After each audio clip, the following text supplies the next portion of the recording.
Well, hello everybody. It's Harlan Kilstein from the Dogington Post, and I'm here on behalf of Merrick Pet Care's Dogington University.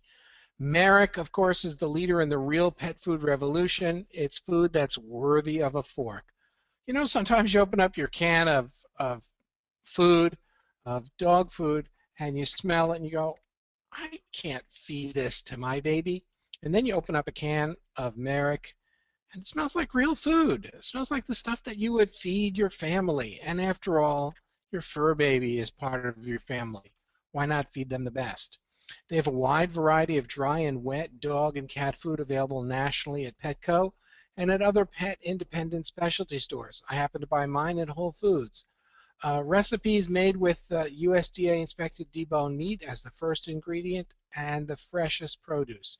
Just look at the bag. It tells you, you see what the ingredients are. It tells you that it's made in the USA. They don't sneak in any stuff from made in China like so many others do. And on today's call, one lucky participant is going to receive a free voucher for a 25-pound bag of new grain-free real Texas beef dry dog food. Now, the way you're going to do that is we're going to be asking a question based on what our presenter shares today. All right, now I just got in from my car, and my car is a hybrid. And the reason I'm driving a hybrid is because I care about the environment. And now, as pet owners, we're going to be talking about raising a green dog today. No, we're not dyeing our dogs green for St. Patrick's Day. We're going green because we care about the environment. And our guest today, Leslie May, and her dog, Johann, are the authors of a popular website and blog, Raise a Green Dog. Their mission and ours in sharing it is to help other dog lovers learn how to have healthier pups and a healthier environment by sharing the experiences about their own green organic lifestyle. So today you're going to learn lots of ideas from Leslie about how you can help your dog be more green and healthy and at the same time reduce your dog's carbon paw print. So we're going to switch things over and make Leslie the presenter, and then away we'll go. Thank you, Harlan, and good evening and afternoon, everyone. Afternoon in some cases, right? Still early. But I really appreciate the opportunity to talk with everyone today about my passion. And I've got a couple of them, the dogs and being green and healthy. So if we're lucky, we may hear Johann bark a little bit. He does that on occasion. He's a Sheltie. But maybe not. So we'll see what happens. So this is Johann. He's on the left. We call him Yo-Yo. That's his nickname. And that's my Gracie on the right. And that's the three of us on one of our many hikes here in the mountains of Georgia. Fortunately, very fortunately for my life, by the way, back in 2004, I adopted Yo-Yo from a shelter here in Indianapolis. He was 12 weeks old and my first dog ever my entire life. So I had a lot to learn about raising a puppy and helping him have a great, healthy life like I wanted him to. Unfortunately, I was raised in a green, eco-friendly, and organic household, and really that was before being green and healthy was cool. So I had what I call a leg up, so to speak, in helping apply my lifestyle to my dog's life. And then as more and more of my friends found out about our lifestyle, they actually encouraged me and cheered me on in talking and writing about how I apply my lifestyle to my dogs. So that's how Raise a Green Dog got started. I'm not a vet. I'm not a chemist. I'm not an environmental scientist, but I do love to research, especially when it comes to anything relating to my dogs. So like our blog, I'm going to share today what I've learned over many years and what I do in my daily life to help my dogs have a happier, healthier life and at the same time help the environment. So this is a Yo-Yo in front of one of my favorite sayings that we found. I thought it was very fortunate. It was on a sign at a Mountain Outfitter store that we had checked into just before we hiked Blood Mountain here in Georgia. And if you don't know Blood Mountain, it's one of the tallest mountains on the Appalachian Trail. And we had an amazing day hiking up that mountain and back down again, by the way. But thinking out of the box has a lot to do about living a green and eco-friendly, healthy lifestyle, I think. It's become one of my main philosophies. There are a lot of ways to do things in life, but there are many times it takes thinking out of the box to apply your beliefs and your lifestyle choices to how you live your life and how you want your dogs to live theirs. So I want my dogs to enjoy life. I want them to have a well-rounded life and, just like me, nourish their mind and their body and their spirit. So when I watch them all the time when I'm not working, sometimes when I am working, but when they're playing, learning, and competing in dog agility with me, or when we're out hiking and when I'm teaching them valuable tricks and skills, like lately it's been snake aversion training because it's up in the mountains here. We've encountered a lot of snakes recently. Or just watching them hang out in the yard. I pay a lot of attention to their subtleties throughout the day and take that information that I've garnered and think a lot about how I can help them live that happier, healthier life that I want them to. So to dive in, let's take a look for a minute at a dog's inside environment. And before I get started, I just want everybody to know that all the subjects I'm talking about, I've written blog posts on these subjects and posted them on our website. And there's also a Learn to Be Green section of the website where all these blog posts are archived. I'm also going to cite some research, so you can go to those blog posts if you want to read more and click on the links and read all about the research yourselves. But I know there's not a lot of time to cover all those specific details, so I'm going to just share that information and you can go find info for yourself. But dogs, they're just like really curious creatures, aren't they? It's one of the things I really like about them. They smell things, they lick things, they put all kinds of things in their mouth, and sometimes they eat them. We had that episode just the other day. And they are really close to the ground and take in a lot of smells much more potently than we do.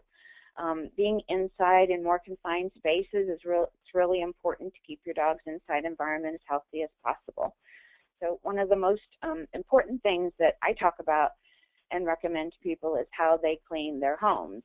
A lot of people don't know that many of the mainstream cleaners on the market that they may use to clean their bathrooms, their drains and windows, their floors, carpets, even wash their laundry with, even though it may look green and healthy on the labeling up on that shelf there at the store, they could actually be very dangerous for dogs. They may contain dyes that are said to cause organ damage. They may contain waxes that cause respiratory issues, and they may contain other chemicals that are even suspected in causing cancers. But it's really great because you can green up your cleaning by using a lot of healthier and more environmentally friendly products. We use a lot of vinegar and water to clean. Floors, windows, countertops, everything you can imagine we clean with vinegar and water. And it's so super safe for dogs that you can also include essential oils if those are the ones that are safe for dogs. You can use baking soda and lemon juice, and there are a lot of other things. Even hydrogen peroxide is great in some cases. But you won't have to worry about your dog breathing in a toxic chemical, and you won't have to worry about them licking something dangerous off the floor. So, thinking about flooring for a minute, if you're thinking about replacing your worn-out carpet or you're deciding to add some hardwoods to your home, there are a lot more eco-friendly and healthier options available on the market now than there used to be, which is really exciting. And they may range from, and they also take a really good dog beating with nails too, some of these do. But they may be made of bamboo, or you may want to look into reclaimed untreated, and that's key, untreated hardwoods. True linoleum's great and healthy, ceramic glass tiles, marbles, stone slates, even cork tiles. And any of these with unfinished finishes, or if you can finish them with water-based low VOC finishes. And I think that's really key to keeping your hardwood floors specifically healthy, because a lot of the finishes that are out on the market are actually off-gas and really dangerous stuff. So you can also look into carpets that are made of sustainable untreated fabrics, like wool. There are some I remember that my mother actually had a wool carpet in her home a long, long time ago. It was like the only kind of carpet you could get then. And then everything kind of turned synthetic, right? So, but some of those synthetic carpet can off-gas petroleum, latex, and even formaldehyde. Other things inside the home, a lot of times you have pests, bugs crawling around, ants. We even have scorpions here on the mountain, but grabbing that can of bug spray that you bought at the store could be one of the worst things that you could do for your dog. Some of them contain pesticides that have shown that cause birth defects, nerve damage, and even cancer. And this isn't only for dogs, it's for people too. So, but there are some really great, very effective ways to combat some pests in your home. One of our staples is food-grade diatomaceous earth. Some people call it D-earth, but it's great for getting rid of any soft shell insects and some even poisonous spiders. But we keep D-earth around all the time. We sprinkle it in the corners of the cabin. We sprinkle it in the carpets and rub it in to combat a stray flea that maybe one of the dogs brought back from an agility trial. And then for things like ants, you can mix a little honey with some laundry borax, which is a really safe laundry detergent. Put it on the counter. We did this just the other day, by the way, and in one day the ants were gone. And that's for dogs that like ants that like sweet things. There are ants that like other things, so you have to kind of look for the recipes that are appropriate. But another thing to look at, I think, are all the products that we purchase for our dogs. There are some really wonderful dog products on the market, and there are some really dangerous ones too. Toys, beds, bowls, you kind of name it. Any kind of category can have a dangerous aspect to it, but because there really are no governmental standards, there are no regulations to regulate hazardous chemicals in pet products, so we really have to be diligent on behalf of our dogs. Some of those dog toys contain lead. Some of the dog bowls contain lead. Some of the glazed ones, ceramic ones. There are even reports not too long ago about radioactive stainless steel bowls, which is always an issue. Some vinyl dog toys may contain BPA, which is very hormone disrupting, and can genetically alter for future generations. Some may contain flame retardants in the stuffing. We know how much dogs love to be stuffed toys. So, but there are some really, really great products on the market too. Very green, very healthy, very wonderful companies paying a lot of attention to making their toys and products green. Anything from hemp dog collars to natural rubber toys and organic clothing even, very wonderful, safe things. So what we do when we need a new dog product is we do our research. We go online and try to find out as much about that product as we can. And then if there's not enough info online that we can find, we'll call the manufacturer. And I think that's one of the things that people maybe hesitate to do. But we have found that all manufacturers that provide healthier and safer options for dogs will be more than willing and happy to share their independent testing information, and they never really have anything to hide. So you can also make your own dog toys. We have lots of instructions on the Learn to Be Green section. One of my dog's favorite toys is an old towel I ripped up and turned into a tug toy. They don't always last very long because they're kind of old towels, but I make new ones all the time. So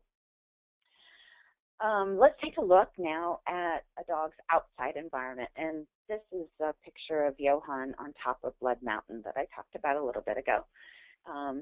We got to a point, it's a 2,000-foot elevation change. It's in 1.5 miles, so it's pretty darn strenuous for anybody. And I thought, when are we ever going to get to the top? And just about that time, we turned a corner, and boom, this was the view. Just an amazing, wonderful place to hike. But looking at the outside, I don't know about your dogs, but mine love to eat grass on occasion. Sometimes they even like to eat dirt. maybe they're picking up a few extra minerals for their diet for the day. But I consider our yard, and it is fenced in here up in the mountains because you just never know. But I consider it their safety zone. It's a safe place where they can play, they can get their zoomies on, they can practice agility, they can dig holes. So we keep our yard free of all dangerous chemicals, anything like herbicides or insecticides or pesticides that you know, may be included in that 4-step program that we all hear about. And we utilize organic practices to keep our yard and our lawn healthy and safe. What a lot of people don't know is there have been studies, and one of them indicates that scientists have found that dogs with malignant lymphoma were 70% more likely to live in a home where professionally applied lawn pesticides had been used.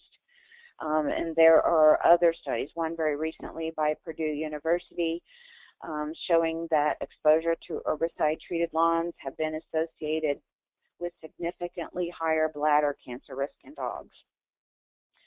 So it's really not hard to have an organic lawn. I lived in Indiana in the development. I built my house, and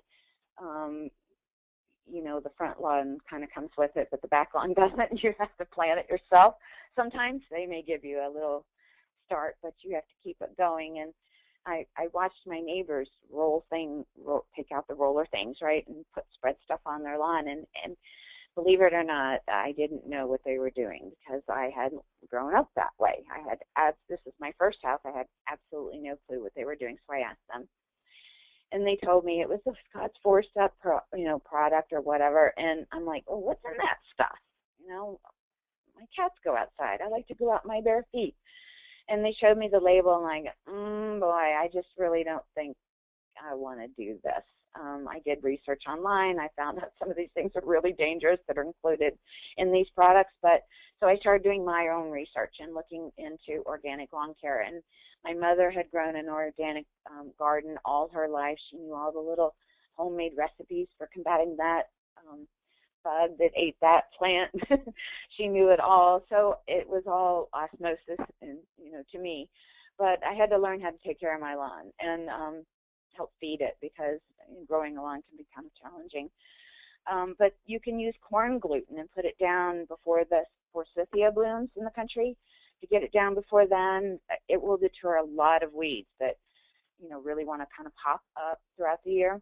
We use fish emulsion in a spray form for fertilizing. We use that a lot. There are some other powder kinds of wonderful organic fertilizers, but Gracie liked to sniff them, and it irritated her nostrils, so we just turned to something in a spray form. We made homemade insecticidal soap and sprayed on and got rid of some of the Japanese beetles. And we even used nematodes, if you've ever heard of those. You can water them into your lawn and they'll get rid of grubs, and so you won't have as big a Japanese beetle problem if you have those in your area. So there's great ways that you can have a healthier lawn and garden. Just make sure that all the plants you plant in the dog area are safe. And the ASPCA has a great list of those. And when we venture out, when we were up there in the development area, there were common areas that are heavily chemically fertilized. We would avoid those areas. We would be walking down the sidewalk and somebody had just fertilized their lawn, but they didn't clean it up. So we would walk around, cross the street and walk around. And when we would, take hikes, sometimes we would be near rivers that were very near some of the farm areas that are heavily chemically treated, and a lot of that chemical just runs right off in the rivers and creeks and streams and contaminates them. It's really rampant in the Midwest. Luckily, that's why one of the reasons why we moved here. I can let the dogs play in these streams. There's no dangers really, except for maybe an occasional water snake, but they're not venomous, so I don't worry about that too much. But they can drink even, a nice running, free-flowing fly fishing stream. We have a lot of those around here, and they can drink the water, they can play in the water, they can swim in the water, and they're really happy doing it, and I feel really good keeping it safe for them. So another question we get a lot is, what about fleas and ticks? it just seems like they're just getting worse year after year after year. And with the mild winters we had, the tick population has kind of exploded around the country from what I'm hearing. And now that we're living in the mountains, ticks and occasional fleas can be a real problem. But what many don't know, and some of you may, but some of you may not, is that those over-the-counter flea and tick medications and spot-ons that you hear about that are readily available have been found by wonderful people at greenpaws.org. It's an organization offshoot of the Natural Resource Defense Council. Those products have been found to be very dangerous for dogs, some much more than others, but they found that flea and tick products with certain pesticides, obviously it leaves a residue on the fur. It also gets into the skin, into the bloodstream of the dog, and can be very damaging, even to the point of damaging the brain and the nervous system. And that's not just for dogs either, that's for people who touch them. So when the Natural Resource Defense Council and greenpaws.org came out with a study, we did a significant interview with them, and it is in our blog. You may want to go read it. But what came out of that was that they put together a wonderful website, greenpaws.org again, that rates every single product at that time, rates every single product that was on the market for its safety and effectiveness. So it's a great resource for anybody to check out. But, you know, we've combated fleas and ticks. We lived in Tennessee for a little while in a cabin in the mountains there. Now we're in Georgia. We actually left Tennessee because the ticks and the chiggers were just so rampant. I felt like I was putting our lives in danger. And we've done a lot of research over the years, and we've talked to a lot of vets down here that attend a lot of the CDC seminars that they have for vets because it's very close in Atlanta. And what people are talking a lot about now is that neem as a major ingredient of a healthier dog product is probably one of the most important ingredients that we look for, because we've found that it's one of the best natural products to actually repel those fleas and ticks and keep them from even looking and trying to bite the dog, which is the main goal in the first place. A lot of people don't know that it does take several hours for a flea to transmit Lyme, maybe even up to 18, which is kind of being debated right now. But a Rocky Mountain spotted infected tick can transmit the disease within an hour. And we actually experienced that with Gracie here, who you can see has dirt all over her face and in her mouth. But neem, you know, look for products with neem. That's what we are recommending right now after doing a lot of more research and experience. So let's talk about what goes in. Food and water, it's the basis of sustaining life. And we like to think of food as fuel, right? And instead of just surviving, I want my dogs to thrive. That's why what we feed our dogs is really important, I think. There's a lot of marketing hype surrounding dog food.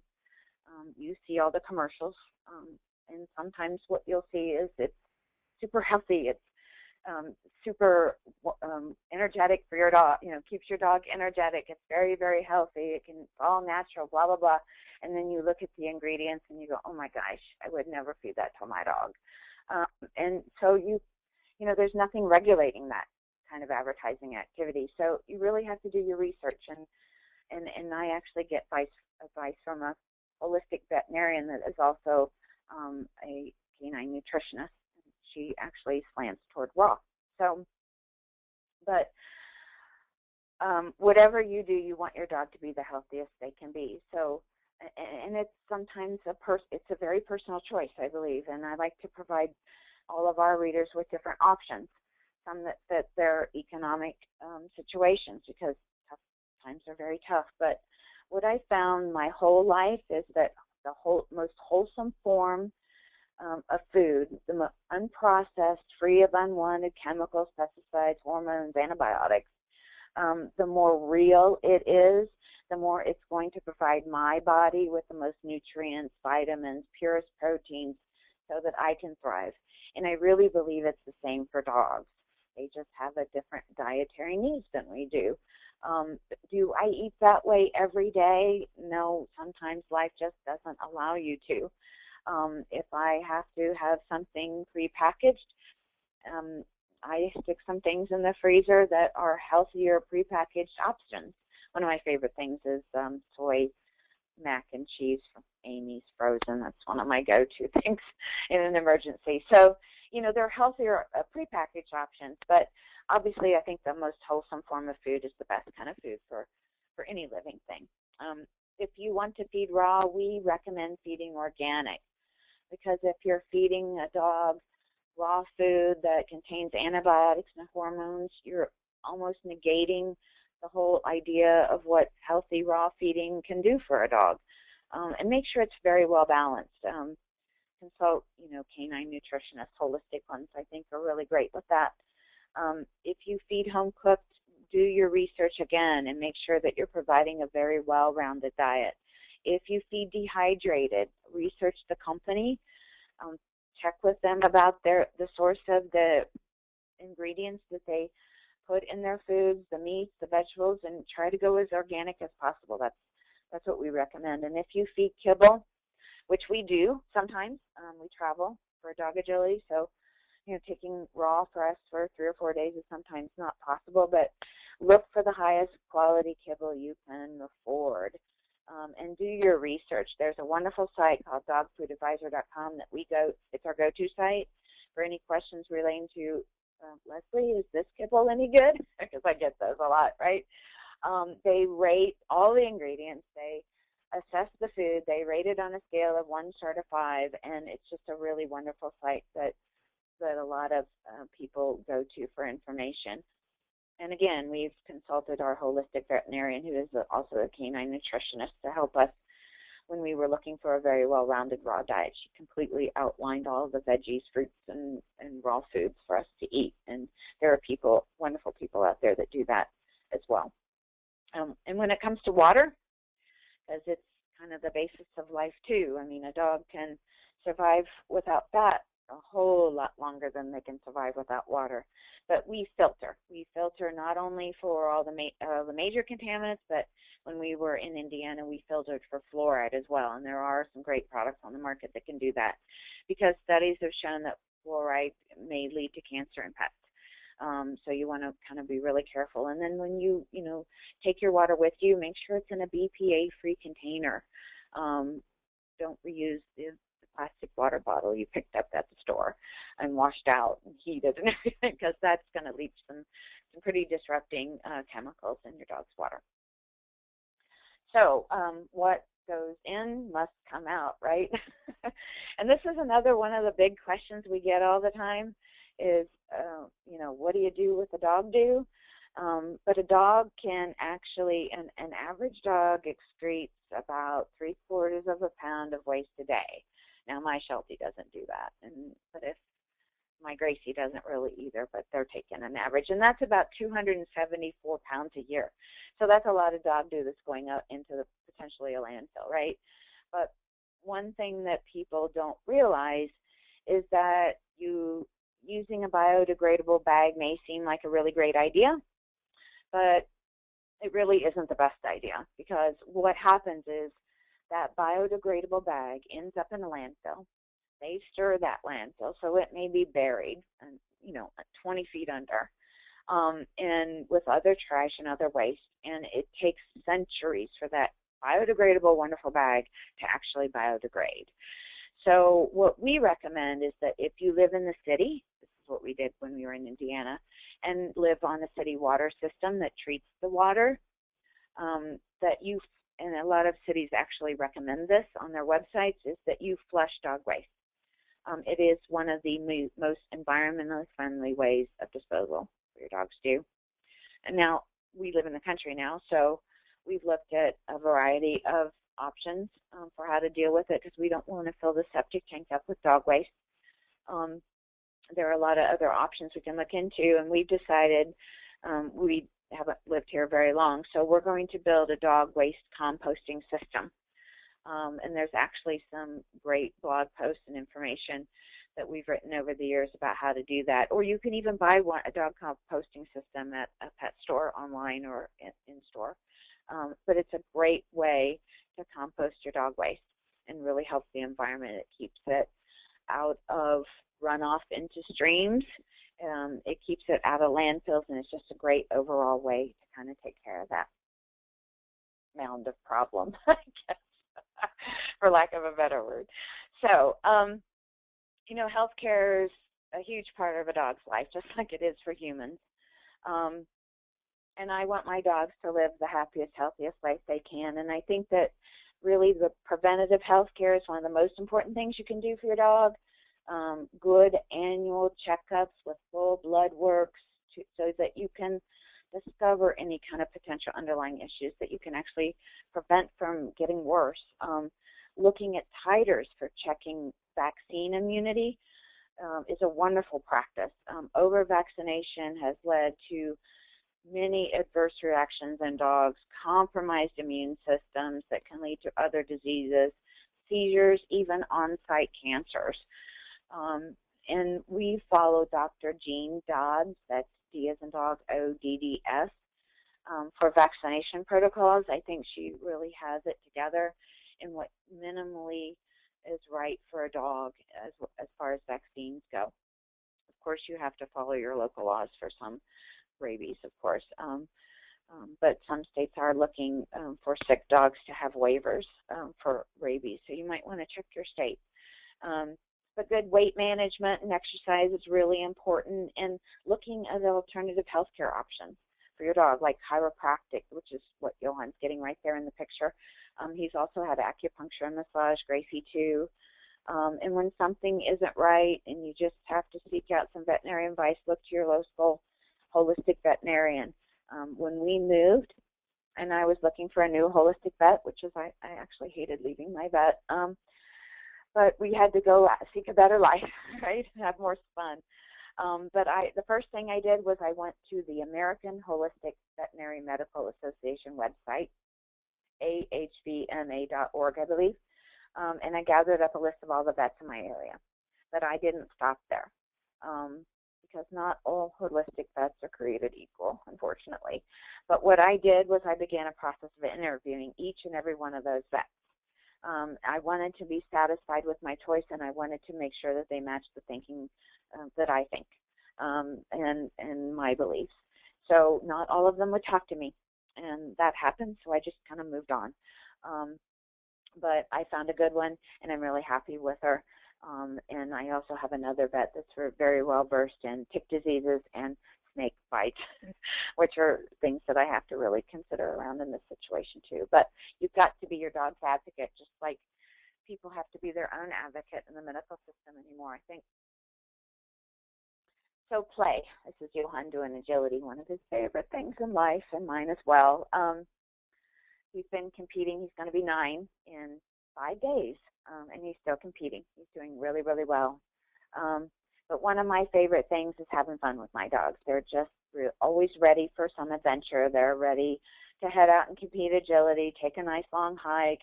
But staying active helps a dog's life in so many different ways. I mean, they're much more, they're healthier. They're more well behaved. And everybody knows a tired dog is a happy dog. But when I first adopted Yo-Yo, he was very energetic, kind of on the wacky side, and he was a lot to handle, being a herding breed, and he needed a job. And so I started searching out things that I could do with him so he could expend a lot of that energy. And I think that that's really a wonderful thing, to find something you and your dog really love together, to do together, whether it's dog agility, maybe it's flyball, maybe it's the new sport called barn hunting, which we're going to try out next month. Maybe it's hiking, maybe it's just running around at the park or playing a little frisbee, but I think every dog has a passion, just like people do. So finding your dog's passion, I think, can really give them a well-rounded life. So it's the earth. It's where we and our dogs live. We sleep, we breathe, we eat. They lick, they poo, they roll around in yucky stuff and play to their heart's content. But I think that living a green, eco-friendly, and healthy lifestyle choice involves all aspects of a dog's life. You take a look at your dog's life and yours and see how you can apply just one small, green, healthy change at a time.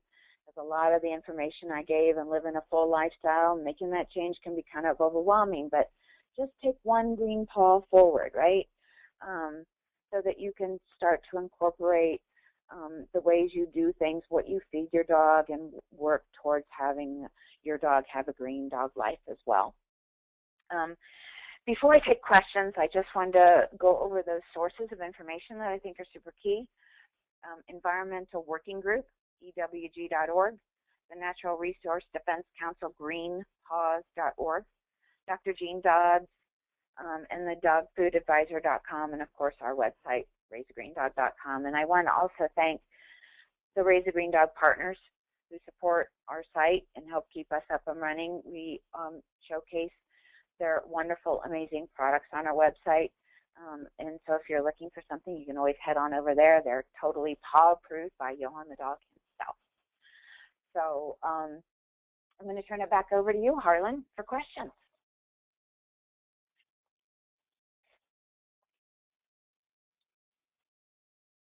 Thanks so much for that presentation. You're welcome. So we have questions, folks. This would be the time to type in questions. There are people who have typed in like 2-word questions, and I wouldn't even know what to ask based on 2-word questions. What ingredient isn't really a helpful question because so much was discussed during the webinar. If you'd like to type in a better question, more clear question, I'll be happy to pass that along. Please give the website for the doctor again. Dr. Jean, Jean Dodds, D as in dog, O-D-D-S.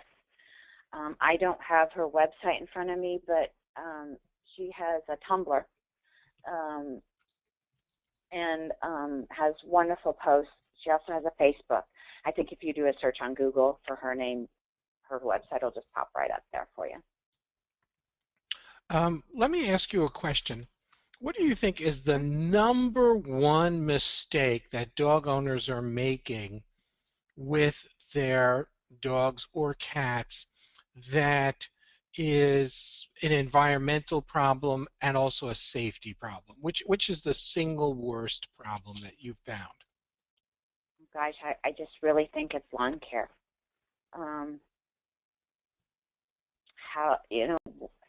If you use chemicals on your lawn, your dog goes out and eats that grass, licks their paws when they come in after a rain. I mean, I'm so passionate about organic lawn care because I really think that they're going to find soon in studies, which wonderful people are doing now, by the way, that are going to connect the dots, lawn care and cancer in dogs. It's already 2 studies, lymphoma and bladder cancer. I think they're just going to find a lot more. I'm so passionate about organic lawn care. That's their safe zone. That's where they spend outside maybe most of their time. And it just really needs to be safe and healthy. Lisa wants to know, how do you feel about turkey necks? Oh, I think they're great. I don't eat them, but just kidding. It depends. I think they're great. Raw turkey necks, raw chicken necks, I think are amazing for dogs. Not only are they great for all the wonderful nutrients and chondroitin they can give a dog, they're also really great for cleaning their teeth. I feed Johann, who's a Sheltie, 18 pounds, chicken necks, not turkey necks, because I think they're just a little hard for him, but Gracie gets turkey necks. She's 28 pounds, border collie mix. I think it kind of depends on the dog, but you could use either one. Bigger dogs, chicken necks don't always work because they're too small and they'll just gulp them down, and you just don't want to create a choking problem. So turkey necks for big dogs, chicken necks for small dogs. Perfect, wonderful, great treat. Okay. Beth would like to ask, what's a natural way to stop the lawn from yellowing after your dog has done his business there? I love that question because it's really common. I'm actually, it happens more when your lawn it hasn't been raining a lot, I would suspect. Um, there are a couple of reasons. It could be medications your dogs are taking that could yellow the lawn. Um, it could also be because they're just going in one spot over and over and it's not raining very much. And that's considered like major over-fertilization, right, with the leg fertilizer tree.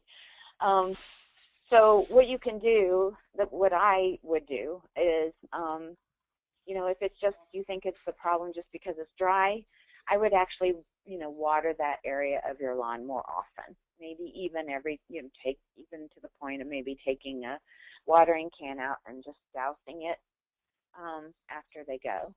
Um, if it's a medication problem, I would actually try the same thing. But I don't think that you need to add anything to your dog's diet. I just, it's just another added thing that might not be healthy. So you can, just water it down. Try that first, see if that works. It should. Okay. Um, what's the ingredient we should look for in flea and tick problems? Um, I don't have the specific names of the ingredients in those. Um, I think I'm going to have to direct you somewhere.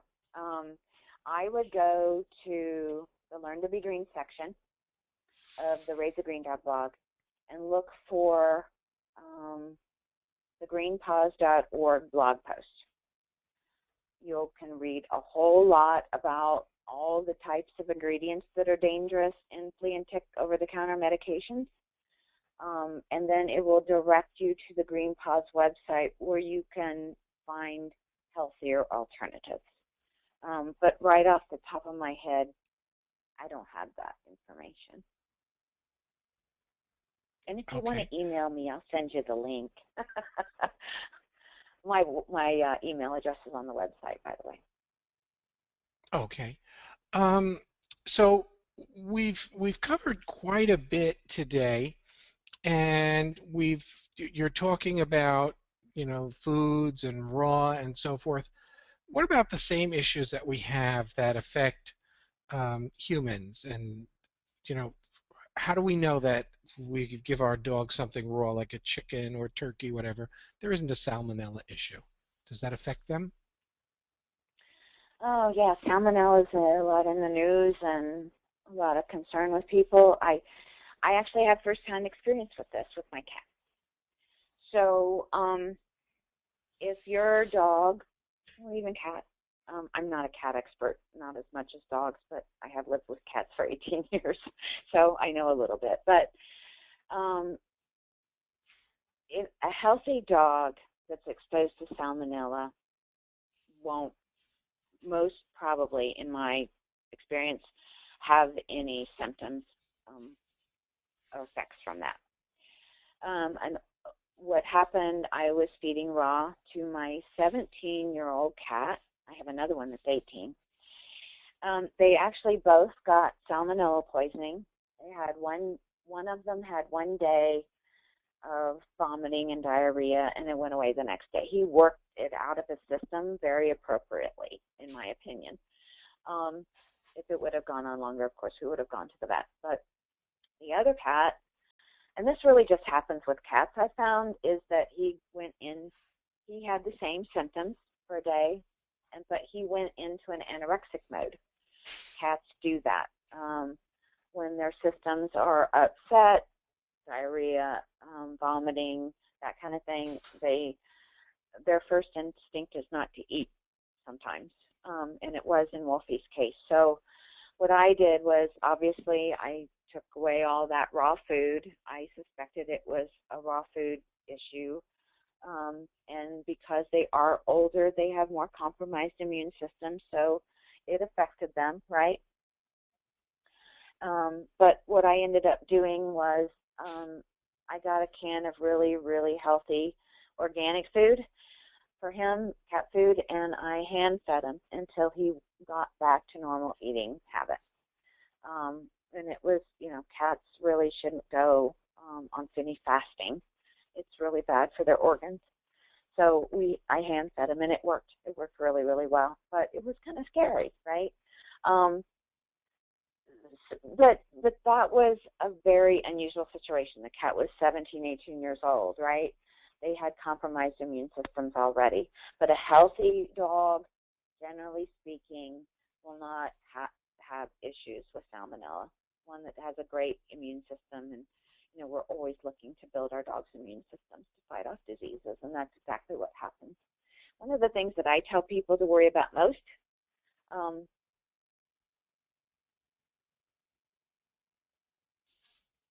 just wash your hands.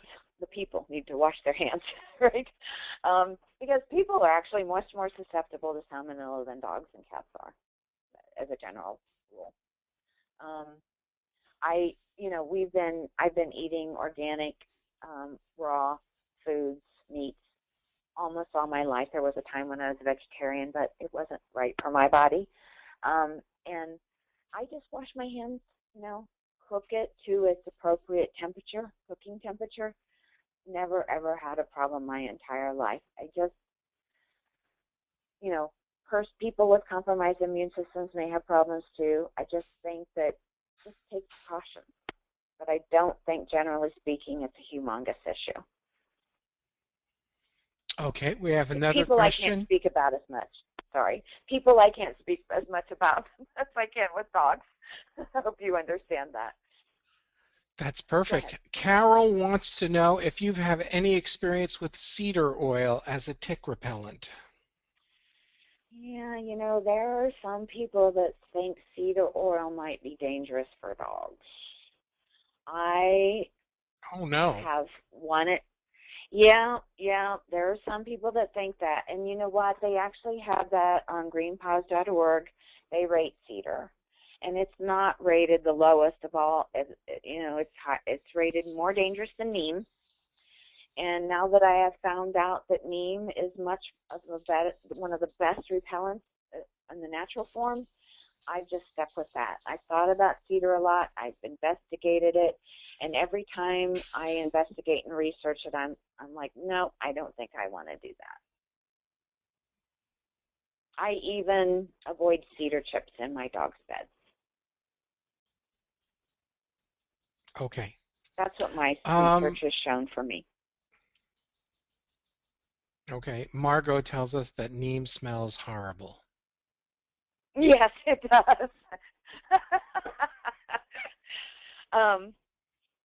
One of the things that I do is when we hike on the trails or on the mountain road up here, which has absolutely no traffic, it's wonderful for hiking, we don't get ticks that way. And I don't have them in my yard because one of the keys to keep ticks out of your yard is to get all the leaf matter out. And boy, do I have to rake a lot to do that in the forest. And keep the grass and weeds down short. Ticks don't like environments like that. There's no place to hide, right? But what I do when they go off the beaten path is I spray it on their harnesses. I use harnesses for my dogs. Sometimes they actually end up pulling me up a mountain, which is very handy. And I spray it on their harnesses. And try to avoid spraying it on their body as much as possible. When it's needed, I know it's needed, but if it's, just a minimal need is there, then I'll do the harness situation. And, yes, it smells horrible, but it also really smells horrible to ticks and fleas, which is the whole idea.